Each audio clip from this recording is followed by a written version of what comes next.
नाज़रीन, PC world news से मैं हूँ रिदा सिंधु। फैसलाबाद जिले इंतजामिया के ज़ेरे एहतमाम घंटाघर से मुल्हिका बाजारों को मरहलावार गेट वे किया जा रहा है।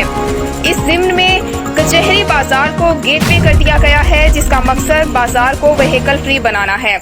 हमारे नुमाइंदा खुसूसी पाकिस्तान गुलाम दस्तगीर की रिपोर्ट के मुताबिक कचहरी बाजार को गेट वे करने का इफ्तिताह डिप्टी कमिश्नर मोहम्मद अली ने MPA Shakeel Shahid, assistant commissioner city Syed Ayub Bukhari और ताजर हजरात के हमला किया।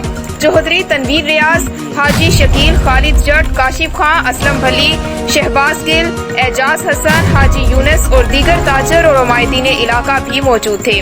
डिप्टी कमिश्नर ने कहा कि इंसदाद कोरोना SOPs पर अमल दरामद को 100% यकीनी बनाने के तहत घंटाघर के 8 बाजारों को गेट वे किया जा रहा है, जिसका मकसद ट्रैफिक को रेगुलेट और बाजारों के हुस्न को भी उजागर करना है।